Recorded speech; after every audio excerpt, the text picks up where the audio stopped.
yang kalian kopi dan itu yang betul ada yang betul boleh. Sistem yang pertama, sebagaimana biasa saya sebagai guru di pesantren membaca kitab sambil menyampaikan syarahannya ataupun penjelasannya. Kebetulan di malam ini tidak disediakan kitab, yang ada air kelapa,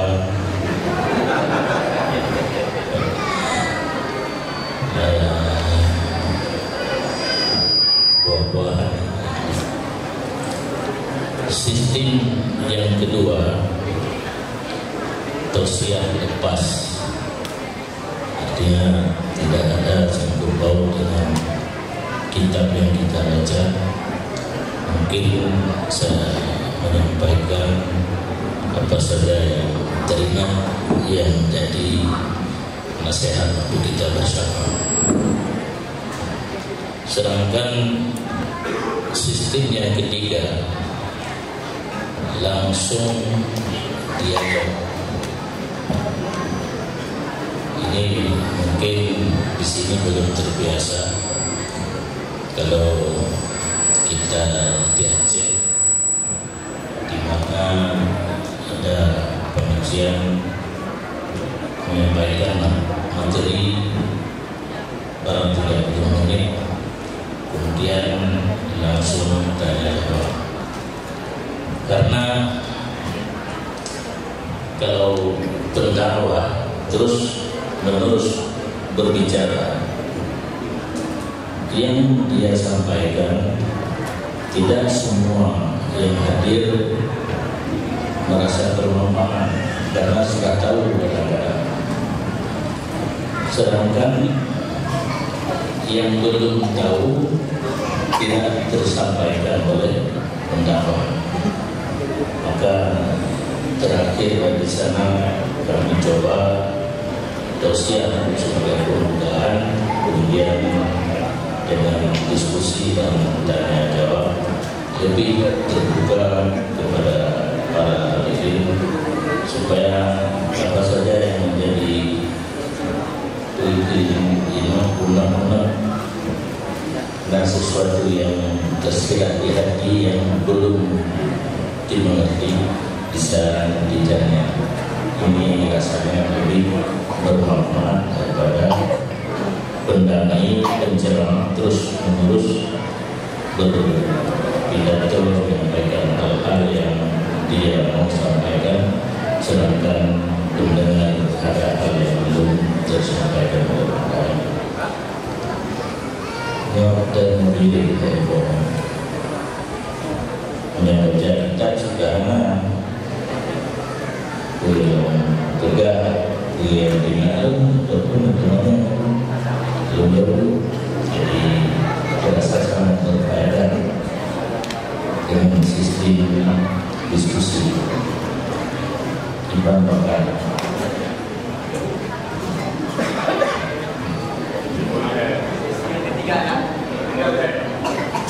Ya,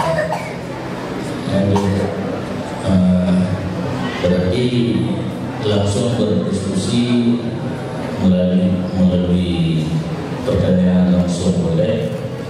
Kadang-kadang panitia memberikan nomor HP, kadang ada yang malu bertanya secara langsung, boleh mengirim SMS kepada nomor panitia. Panitia menyampaikan apa yang pertanyaan disampaikan melalui SMS. Insya Allah kita akan menjawab sekiranya bisa dijawab. Ini maaf ya, kadang-kadang perlu berulang juga dan tidak bisa dijawab. Mengundang sebagai orang bukti bagi ya, lebih kita mengundang persoalan agama pun kadang-kadang tidak bisa dijawab. Insya Allah akan dijawab melalui panitia atau kesebiasaan melalui Mustafa di sana seperti yang menyampaikan kepada adik-adik jemaah.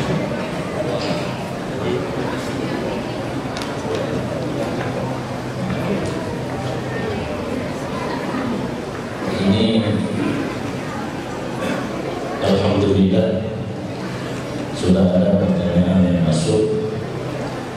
Apa hukumnya membaca salawat tanpa hukum tajwid? Tajwid, ketentuan cara baca, ada makhraj, ada mad dan sebagainya, itu tidak berlaku semuanya pada syariat. Di nasar, makna nasar seperti Al-Quran, itu nasar, itu yang berlaku kaidah tajwid, di mana yang di mad diperlambat bacaan, mana yang tidak alif, dua alif, alif cepat dan sebagainya, itu di nasar, bukan di syariat. Kalau di syariat bukan tajwid yang diutamakan, akan tetapi nadanya. Kalau dasar dalam bahasa Arab, buhur iramanya. Kalau iramanya di situ perlu diperlambat, walaupun tidak ada mad, tidak ada alif, tidak ada waw di tempat utama dan sebagainya, tetapi terlambat. Contoh,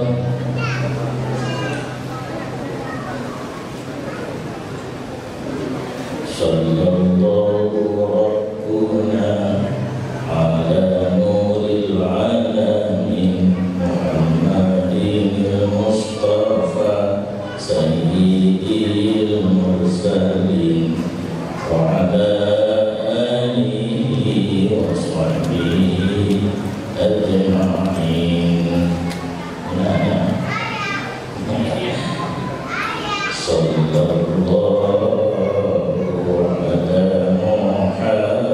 Muhammad sallallahu alaihi wasallam. Dan tidak ada huruf di depan Muhammad, tidak ada alif, di depan wasallam tidak ada alif, tetapi nada di situ mengendaki kepada diperlambat, diperkencangkan bacaannya. Sallallahu ala Muhammad sallallahu alaihi wasallam, menunjukkan kepada panjang. Sedangkan menurut tajwid di situ tidak ada huruf mad. Berarti tajwid pada dasar yang tulisannya seperti Al-Quran, di syariat bukan tajwid yang diutamakan, tetapi nadanya, iramanya, sehingga di tempat yang tidak ada huruf mad, bila nada mengendaki kepada panjang tetap dibacakan. Jadi tidak perlu dipendek. Seumpamanya ada orang yang bersalawat di situ, sallallahu ala Muhammad sallallahu alaihi wasallam, dipercepat, sedangkan iramanya mengendaki kepada lambat. Demikian. Terima kasih. Masalah tunda warisan, sebenarnya di saat seorang meninggal, waktu nyawa atau rohnya sampai di tenggorokan, miliknya semuanya tidak ada lagi. Semua harta kekayaannya hak waris. Hukum apabila waris menuntut untuk difaraid, wajib disegerakan. Karena di antara waris kadang-kadang ada yang hidupnya miskin. Di saat orang tuanya meninggal, dia mendapat pusaka, boleh dipergunakan sebagai modal usaha dan sebagainya. Akan tetapi bila waris dari itu semuanya lebih untuk tidak dibagi, difaraidkan buat sementara, boleh saja. Karena biasanya kalau yang meninggal bapak, ada mama, ada adik yang belum selesai sekolah, ada adik yang belum selesai berumah tangga. Kita yang sudah dewasa, anak-anak yang sudah besar mengizinkan harta diurus oleh ibu sementara masih hidup dan diselesaikan setelah adik ataupun perkawinan adik-adik yang masih belum berumah tangga. Itu boleh. Yang penting kesepakatan bersama. Cuma yang jadi masalah apabila ada anak yang masih di bawah umur, yang kita biasa mengatakan anak-anak yatim. Ini dia tidak boleh memberi izin karena kan masih di bawah umur, belum akil balik. Kalimat yang dia ucapkan tidak diiktibar oleh syara. Yang boleh mengizinkan untuk tidak difaraid anak-anak yang sudah besar. Anak yang masih kecil ditunggu sampai dia balik, ditanya apakah harta yang hak kamu kita berikan ataupun dikelola oleh abang atau ibu kamu. Jadi yang masalah kalau ada anak yang di bawah umur yang masih kecil. Berarti kesimpulan, wajib difaraid apabila waris menuntut. Apabila waris mengizinkan sementara tidak difaraid dulu karena ada kemaslahatan sebagaimana kita bicarakan tadi, boleh saja.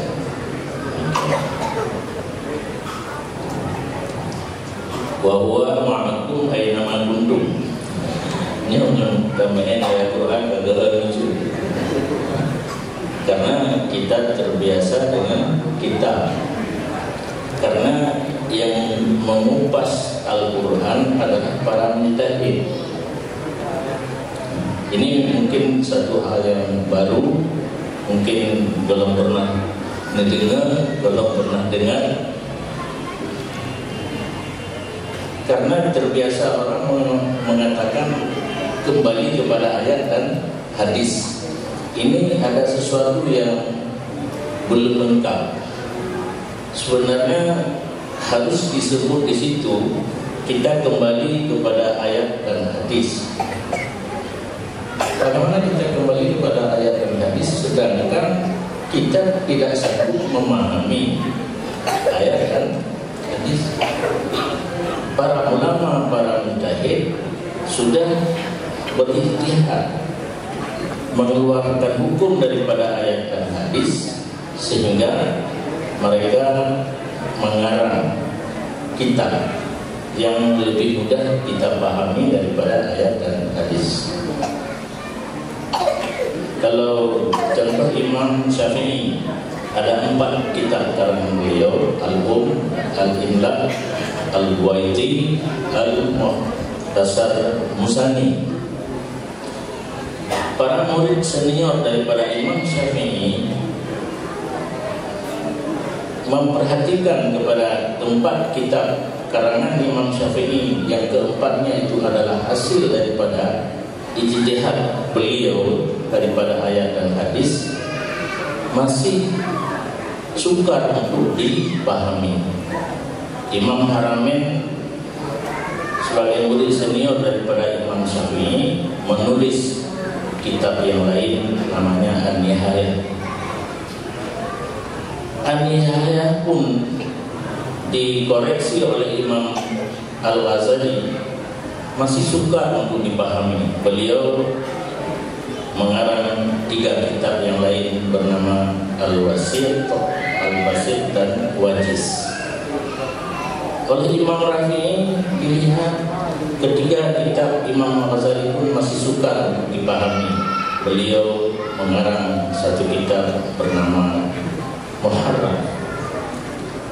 Oleh Imam Nawawi memperhatikan kitab Muharrar tersebut masih sukar untuk dipahami.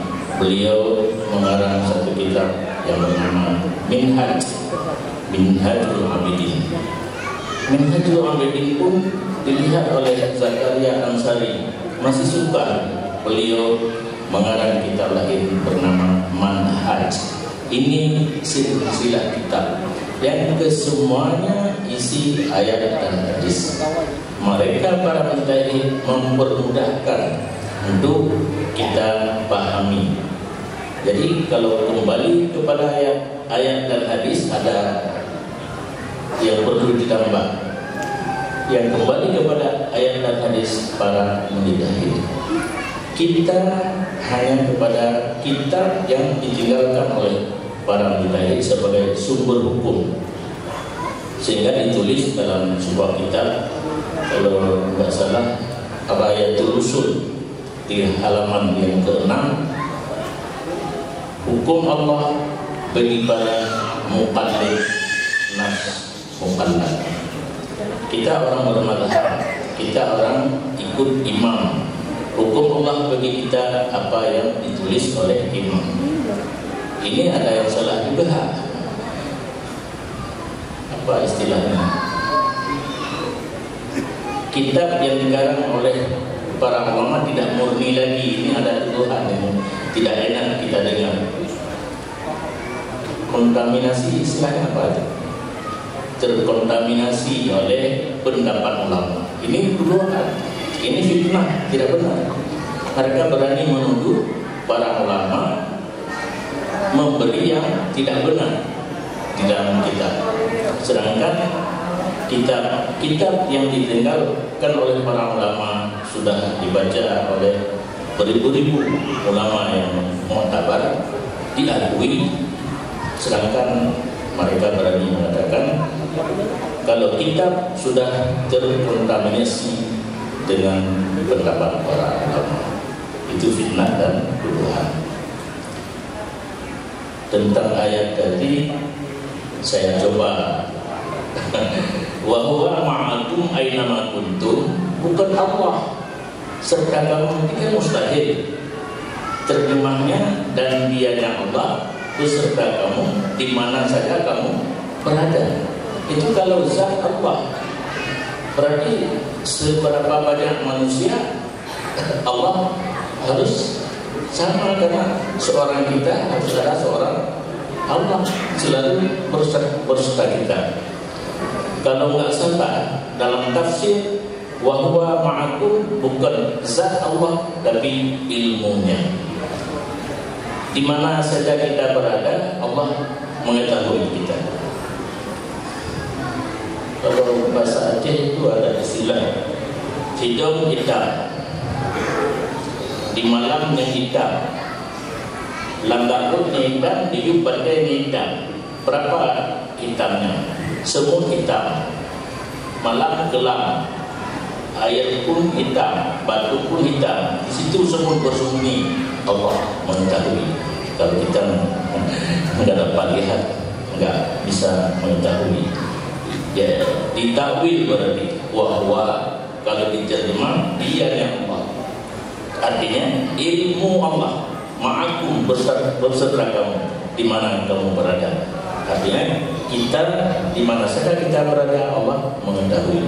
Mudah-mudahan begitu pengertian daripada ayat tersebut. Masalah Islam Nusantara saya masih jahil, gak bisa menjawab.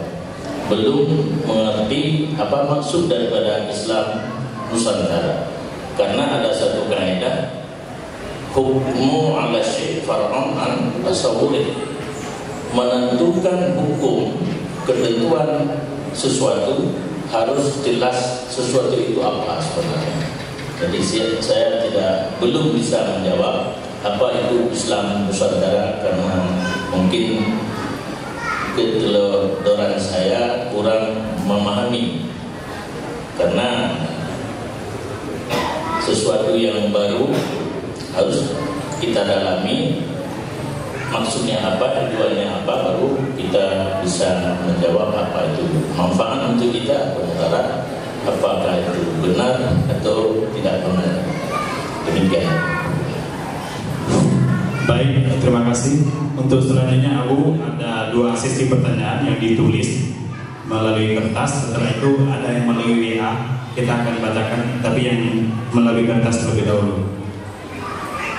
Pertanyaannya, bagaimana hukum yang sebenarnya bagi perempuan yang sedang haid, bolehkah untuk membaca Al-Quran?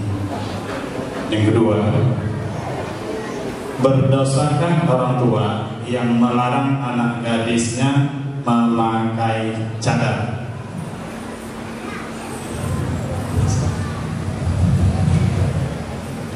Itu dua dulu, nanti kita baca yang melalui WA sudah kita catat. Terima kasih, silakan.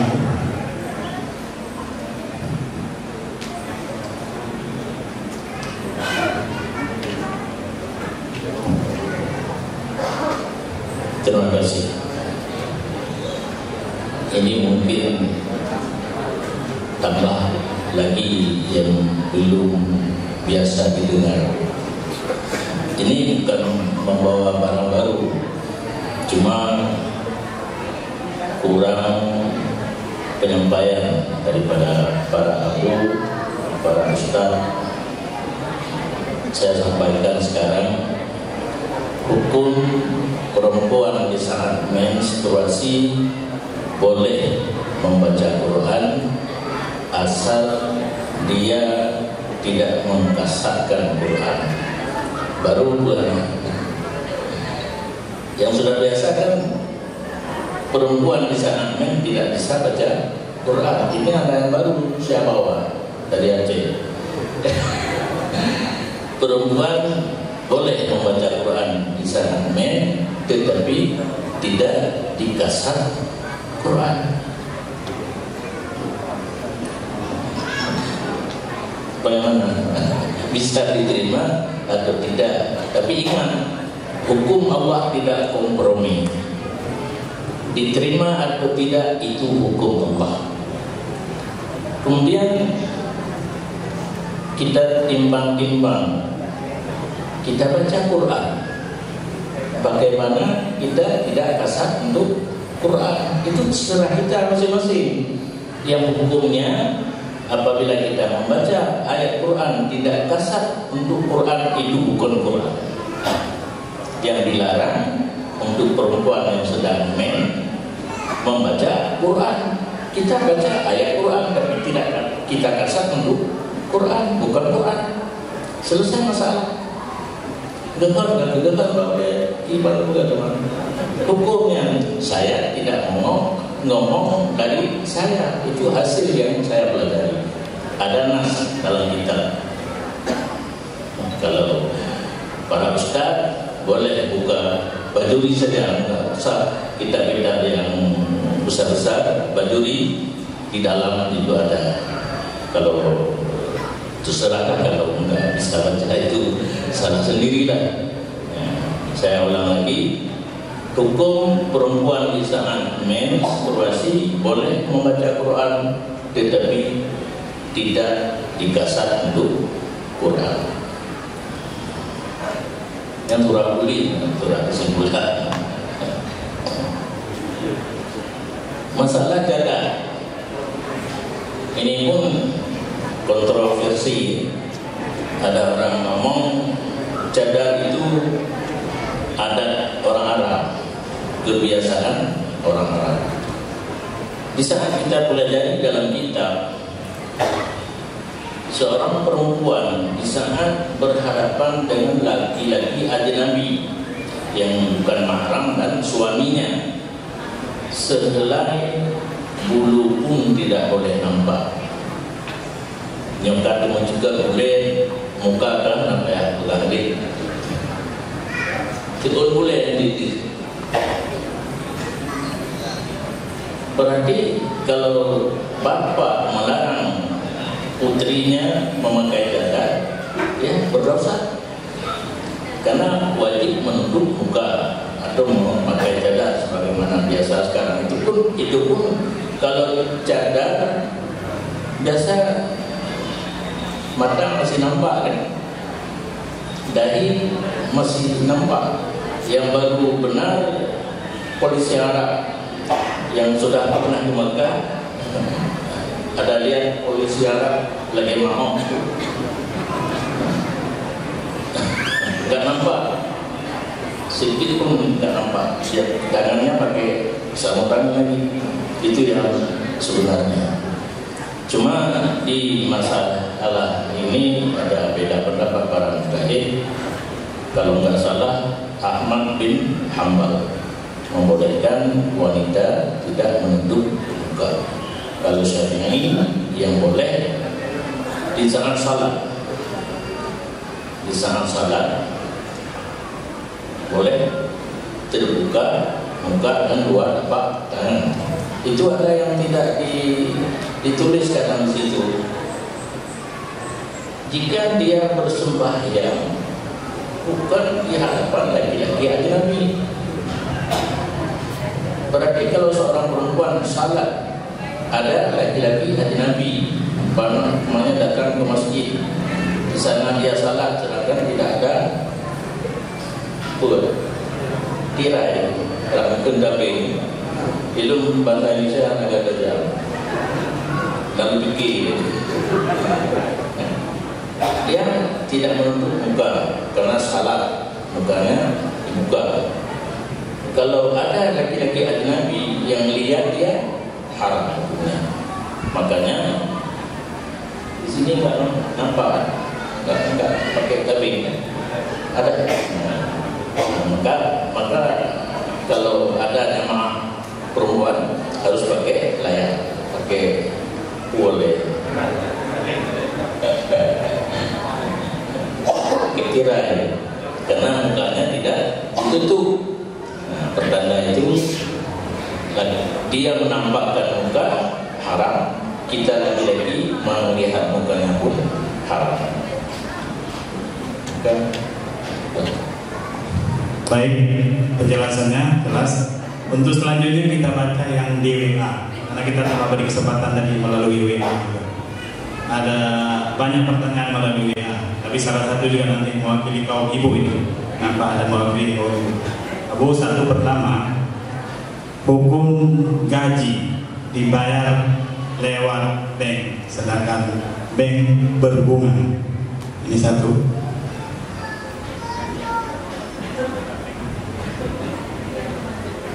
Kedua, ini ada undang-undang.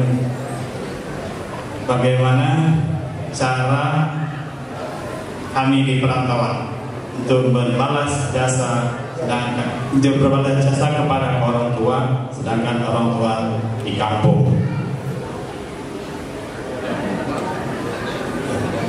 Bagaimana cara kami perantau untuk berbalas jasa kepada orang tua di kampung?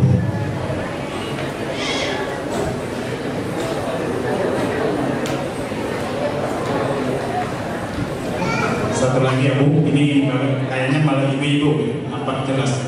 Ibu-ibu ingin bertanya satu lagi,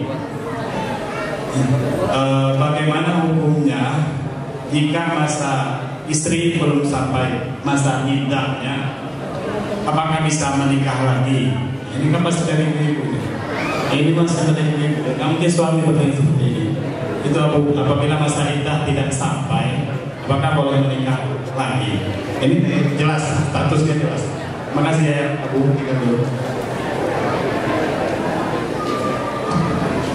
Terima kasih. Masalah gaji dibayar lewat bank. Apa nggak ada cara yang lain? Itu pertanyaan balik. Mesti melalui bank. Ada satu kanun, ada satu peraturan, gaji harus dibayar melalui bank. Dan sekarang kan sudah ada bank syariah. Apa mesti dengan konvensional? Nah, itu dua pertanyaan. Yang pertama, apa mesti dengan bank bayar gaji? Kedua, mesti konvensional, tidak boleh dengan syariah. Kalau mesti itu hal darurat. Darurat dalam agama bisa berubah hukum. Ad-daruratu tubihul mahdurat. Kemelaratan itu membolehkan sesuatu yang haram. Kita dalam laut sudah beberapa hari hanyut, tidak ada makanan. Hanyutlah bangkai babi, boleh makan karena kondisi darurat. Itu kalau pemerintah harus bayar melalui bank dan konvensional lagi, kita yang terima gaji boleh tidak ada urusan bunga-bungaannya itu, karena pemerintah yang membayar melalui bank. Tetapi kalau kita tidak ambil-ambil, tunggu banyak berbunganya, itu lain lagi masalahnya. Kita sudah rela, tetapi untuk tertolak darurat, begitu tahu sudah di-store ke bank, kita langsung mengambil.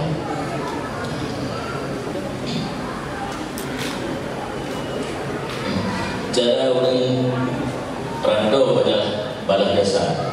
Kita hidup di rantau orang tua di kampung.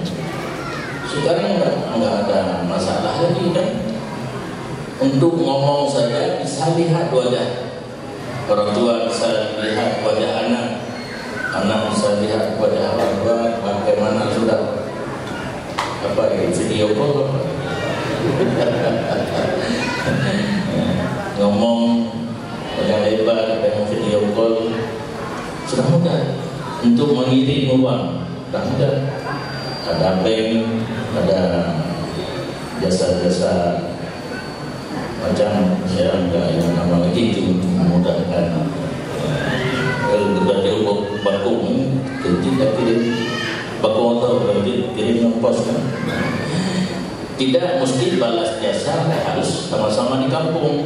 Kita tidak tahu boleh balas jasa orang tua melalui udara, melalui bank, melalui pos dan sebagainya untuk mengirim apa yang diinginkan oleh orang tua. Yang penting kalau dia sudah meninggal, ini enggak perlu tembakau isi lagi, baku motor yang lele kan. Yang dia perlu adalah doa.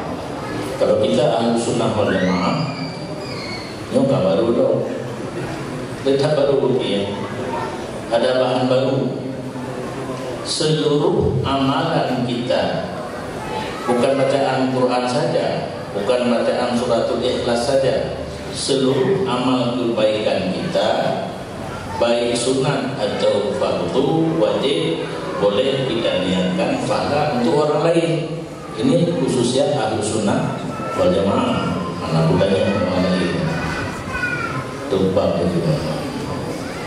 Jadi selesai sholat isya, sholat fardu, kita niat dalam hati, ya Allah, sampaikan pahala sembahyang sholat saya tadi untuk ibu saya, untuk kawan saya, sebut nama di situ.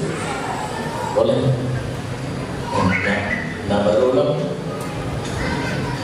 baru yang jarang orang bicara. Biasanya baca suratul Ikhlas, baca Quran. Ini tambah lagi ibadat fardu pun, sebagaimana Allah memberi pahala kepada kita, boleh kita minta pada Allah untuk disampaikan kepada orang lain. Yang lain itu apakah ibu, kawan kita, guru kita, boleh. Yang menyampaikan Allah, bila permohonan kita diterima, ya Allah disampaikan kepada siapa saja yang kita minta untuk disampaikan hal tersebut. Hukum istri nikah sebelum habis iddah haram, dan nikah tidak sah apabila dia bergaul zina. Zina terpimpin, demokrasi terpimpin. Zina pun ada yang terpimpin. KUA yang menikahkan bila dia tahu iddah belum selesai, dia pun dapat dosa haram. Saksi bila saksi tahu belum lalu iddah berdosa. Semuanya berdosa bila terjadi pernikahan dalam iddah. Demikian. Baik, kita tambahkan ada yang dari WA, kita baca dua lagi. Pertama, ini mencari banyak dengan buku. Apa hukumnya orang sholat tapi masih bertato? Ya, mungkin ini muncul di masyarakat, mungkin ada yang melihat, jadi sehingga muncul pertanyaan. Kalau hukumnya dia sholat tapi bertato.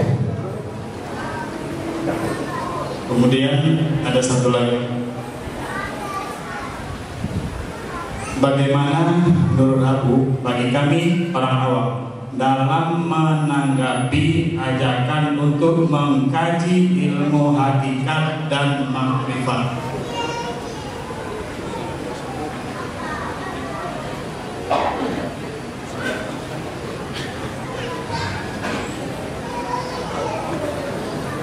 Satu lagi, apa hukumnya jual beli melalui online? Ini yang sangat gencar sekarang.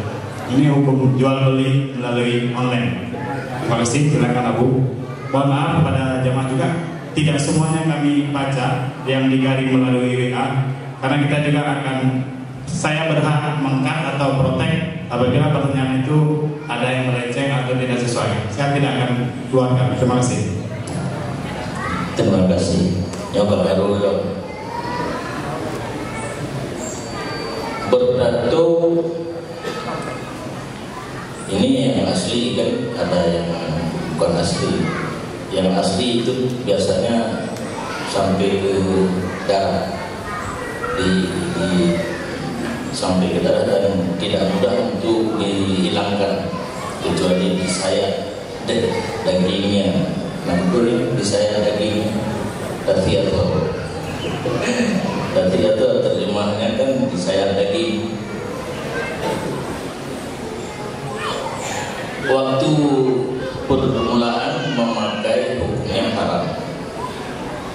Di saat sukar untuk dipindahkan, itu datanglah darurat tadi.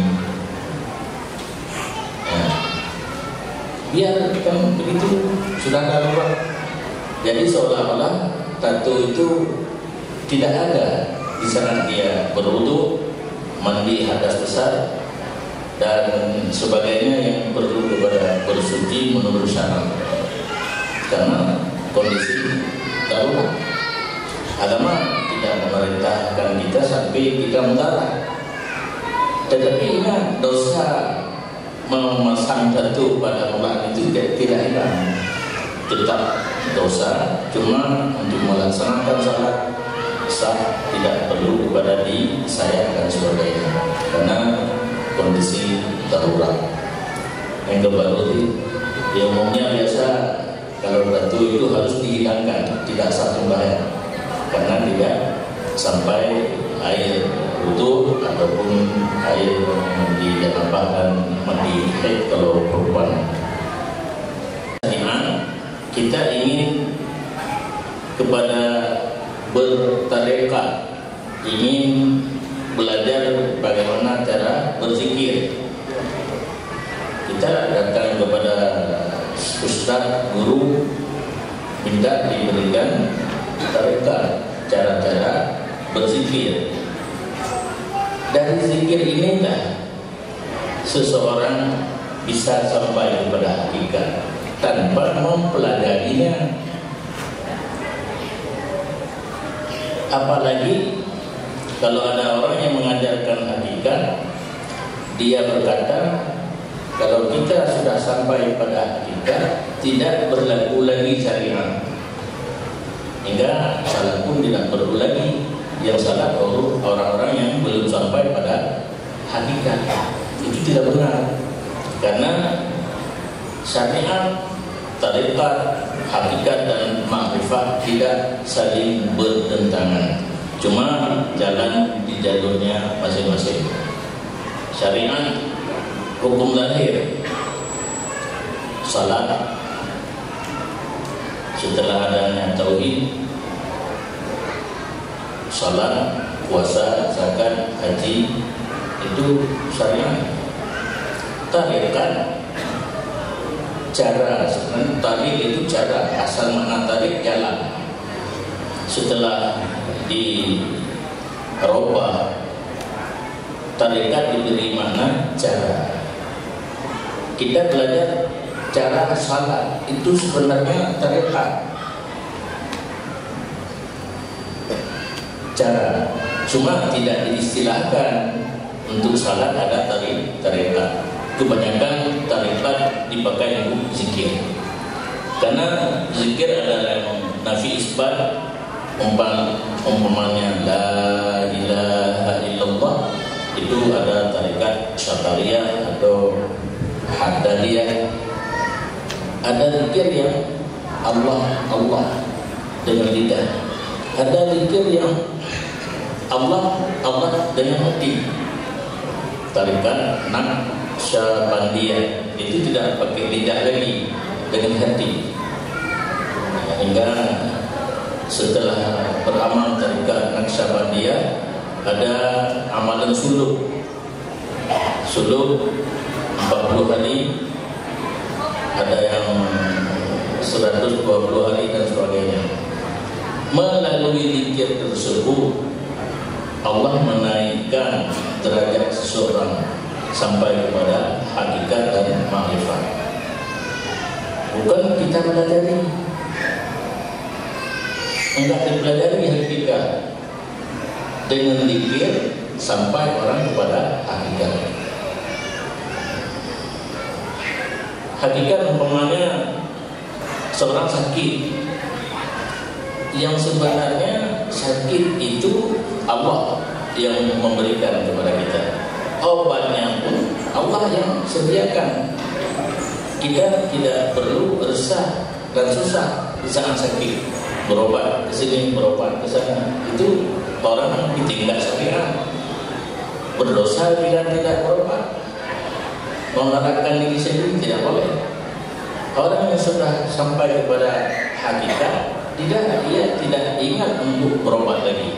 Dia ingat ini adalah ujian daripada Allah. Tapi ego sendiri, Allah mentakdirkan saya gigi untuk 10 hari, sampai 10 hari akan hilang. Cuma kita yang di tingkat syariat sibuk kan mencari obat, dan wajib, karena kita tingkat syariat harus wajib berobat apabila sakit. Orang yang sudah sampai kepada hakikat tidak ingat lagi untuk berobat. Kita tidak diperintahkan untuk naik kepada tingkat hakikat apabila kita masih di kalangan syariat. Apabila mana ada yang obat lu tak berubah hakikat dari gerot Allah pun tidak berobat. Kita bilang sama orang lain kita sudah sampai pada hakikat, hati kita susah.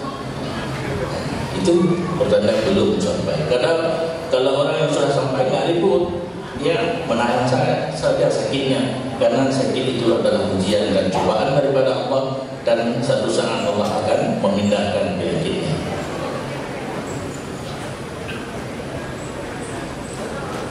Jual beli online, ini karena namanya online, orang sibuk. Sedangkan di pesantren kelas 1 saja sudah ada. Jual beli ada 2. Bayu aini musyahadatin, menjual sesuatu yang nampak. Ini barang saya jual. Bayu aini musyahadatin.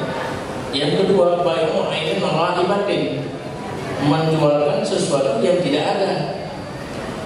Cuma saya menyatakan sifat, saya akan menjual kepada saudara satu kelapa muda yang kulitnya hijau atau daging itu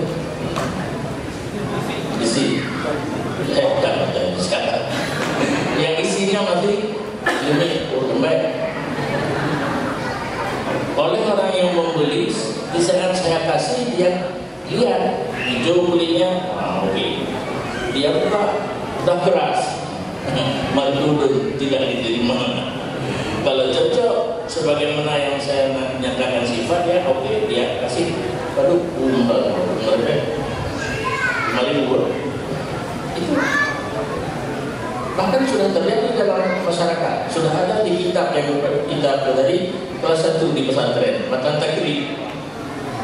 Karena namanya online yang ibu bahasa ini.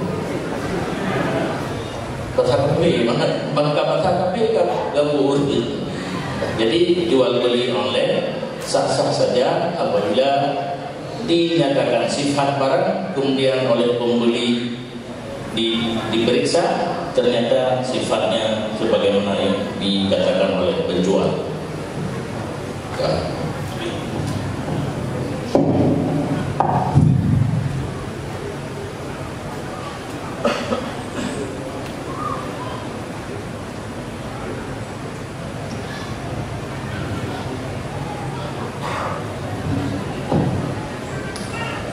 Yang pertanyaan yang masuk melalui WA dan SMS sudah habis dari panitia. Kemudian saya ada bawa oleh-oleh. Oleh-oleh Tengku ini beda, bukan dui-dui. Kalau oleh-oleh dari Aceh biasanya dui-dui. Ada saya bawa satu tulisan khusus masalah kurban. Ini karena santri kita sudah belajar di sekolah, bukan hanya di pesantren saja, sudah bisa menulis. Ini ada masalah risalah kurban secara lengkap. Jadi kita tidak menyampaikan makalah ini lagi, cuma saya titipkan pada panitia. Siapa yang perlu di copy, dibaca. Sini sudah lengkap tata cara berkurban.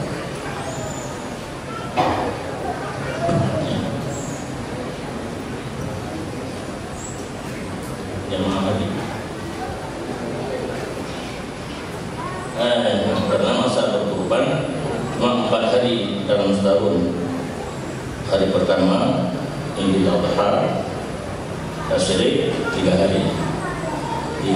Karena sudah dekat, maka risalah ini siapa yang perlu nanti dengan panitia, berhubungan dengan panitia, di copy, dipelajari. Apabila ada yang belum mengerti, di sini banyak tengku-tengku, jadi ditanya langsung pada ustaz-ustaz kita supaya bisa dijelaskan. Mungkin. Baik, terima kasih. Kita ucapkan kepada abu kita, ayahanda kita, guru kita. Mohon maaf Bapak sekalian, ibu-ibu juga sekalian yang hadir pada malam hari ini, karena waktu kita yang membatasi kita. Semua pertanyaan-pertanyaan yang belum terjawab, barangkali besok pagi bisa lagi di Masjid Sukadadi subuh ya. Beliau akan silakan siapkan di sana. Mohon maaf sekalian pada ibu yang tidak semuanya dikupas pada malam hari ini. Untuk selanjutnya ada agenda panitia, yaitu pelantikan atau pengukuhan pengurus tasbih, pengurus pengajian tasbih Kota Batam. Untuk itu kepada panitia yang telah ditunjuk mendapat pengurus tasbih Kota Batam. Silakan tunggu Muhib.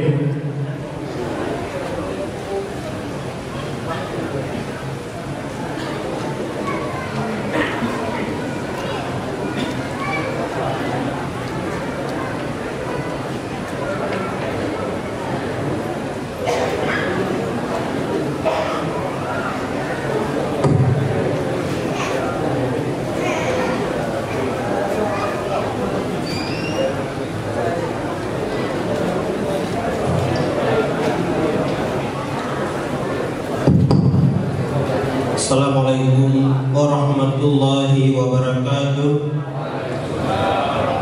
Hamdan syukran lillah, salatan wa salaman ala